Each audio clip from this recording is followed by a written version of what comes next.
उत्तर प्रदेश के उप मुख्यमंत्री केशव प्रसाद मौर्य ने आज विपक्ष पर जमकर निशाना साधा।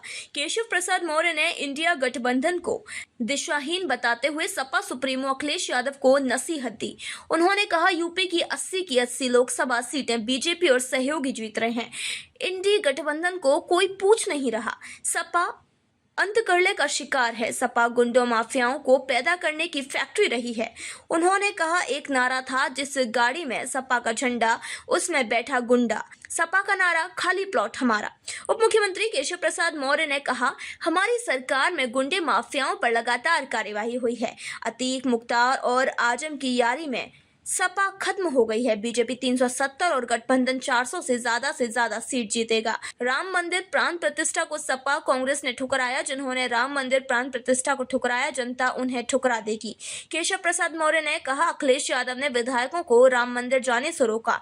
अखिलेश यादव के निर्णय से सपा विधायकों ने अंतरात्मा की आवाज पर बीजेपी को वोट किया। बीजेपी के काम का डंका देश दुनिया में बज रहा है। 52 करोड़ खातों में 34 लाख करोड़ से ज्यादा की रकम प्रधानमंत्री के प्रयास से पहुंची। सपा का पीडीए परिवार डेवलपमेंट अथॉरिटी से ज्यादा कुछ नहीं है। आज सभी को भाजपा में अपना भविष्य दिख रहा है। उन्होंने कहा, पहले चरण की 8 सीट जीतकर सभी चरणों में 80 की 80 सीटें एनडीए जीत रही है।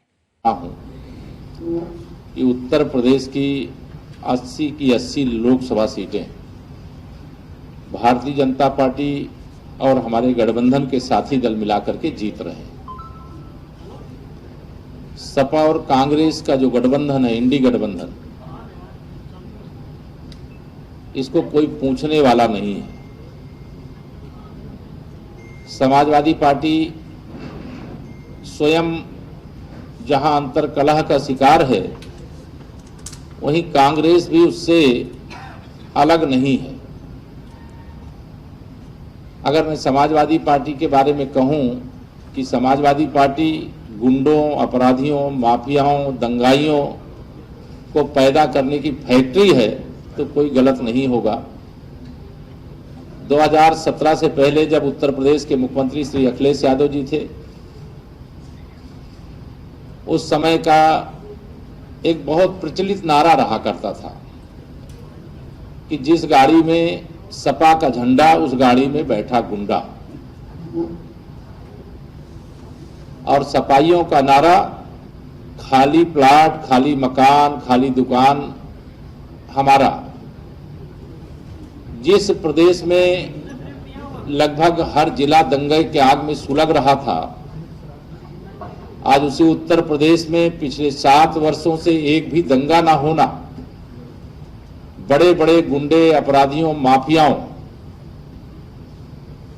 के खिलाफ कठोरतम कार्रवाई की गई, जेल भेजा गया, कानून के माध्यम से उनको सजा दिलाने का काम हुआ।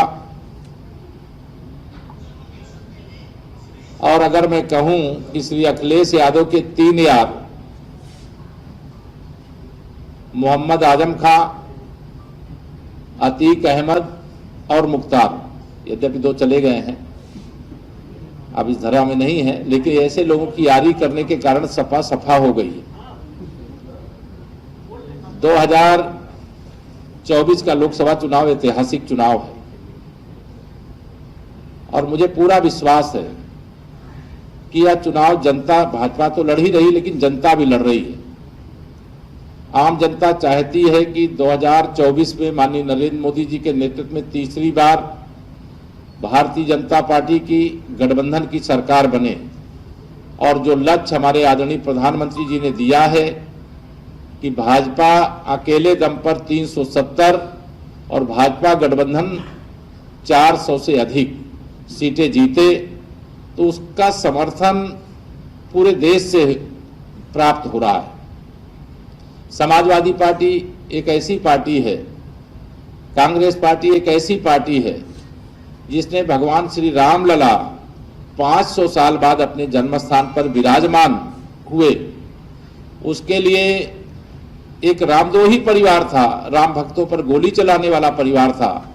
उसके बाद भी श्री राम जन्मभूमि तीर्थ क्षेत्र ट्रस्ट ने उनको निमंत्रण दिया, लेकिन उस निमंत्रण को ठुकराने का काम कांग्रेस ने भी किया, समाजवादी पार्टी ने भी किया। और मैं आज यह कह सकता हूं कि जिन लोगों ने भगवान श्री रामलला के निमंत्रण को ठुकराया है, उनको राम भक्त ठुकरा देंगे, राष्ट्र भक्त ठुकरा देंगे, क्योंकि राम मंदिर केवल राम मंदिर नहीं था, वह राष्ट्र मंदिर भी था। और आश्चर्य तो मुझे तब हुआ जब हमारे विधानसभा के सम्मानित अध्यक्ष श्री सतीश महाना जी ने रामलला के दर्शन का कार्यक्रम सदन के सभी सदस्यों के साथ करने का फैसला किया और समाजवादी पार्टी के भी बहुत सारे विधायक रामलला का दर्शन करने जाना चाहते थे, लेकिन सपा बहादुर श्री अखिलेश यादव जी ने अपने ही दल के विधायकों को रामलला का दर्शन करने जाने से रोक दिया और उसी के कारण से समाजवादी पार्टी में अंतर कलह उजागर हो गया।